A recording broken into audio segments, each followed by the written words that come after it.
Well, it's been almost 24 hours now since the ending of the pandemic-era policy Title 42. This is live video coming to us from San Ysidro, California, which is at the border crossing below San Diego. Keep in mind, they're on Pacific time there. They're 3 hours behind us, so it's still very much daylight there. For the most part, there's still a lot of people waiting to cross, but there hasn't been any sudden rush or chaos as a lot of people had predicted. There are still a lot of questions, though, regarding how many will enter the United States legally or illegally in the coming days and where they'll go when they get here. Now, there's been a lot of speculation. Hundreds of children who cross the border illegally and are separated from their families could end up in Greensboro. But tomorrow morning, protesters are planning to march along Jefferson Road on the city's west side to the Greensboro Influx Care Facility. They plan to make it known they're against housing migrant children at the site of the former American Hebrew Academy until they can be reunited with their families or placed with sponsor families. Well, there are no imminent plans for migrant children to come to Greensboro. That facility is under contract with the government to become an immigrant facility serving children ages 13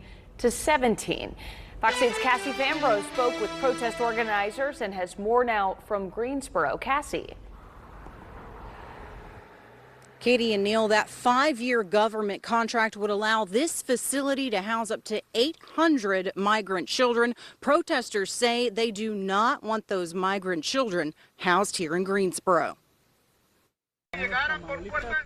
The end of Title 42 has cast the spotlight on the Greensboro Influx Care Facility on Hobbs Road, a 100-acre campus that would provide housing, educational, and recreational activities for unaccompanied migrant children for about 2 to 3 weeks. It's still an influx facility, which is just a really nice way of saying a detention center, which is also a really nice way of saying a gilded cage. Protest organizers are concerned about the oversight at influx facilities and want the Office of Refugee Resettlement, or ORR, to prioritize rapid reunification. We want the right thing to be done.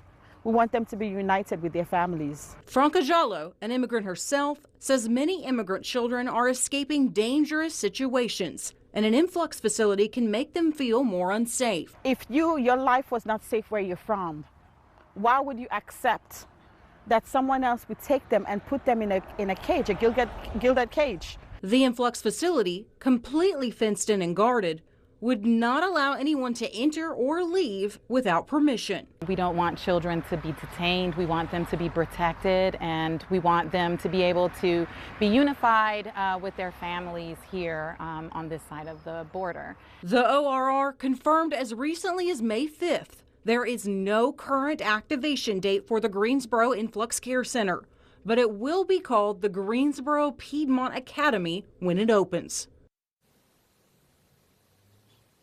Again, we want to emphasize that there are no imminent plans to bring migrant children to this Greensboro site. We even checked in with the mayor of Greensboro earlier this week, and she has not received an update on the status of this facility. Live in Greensboro, Cassie Fambro, Fox 8 News.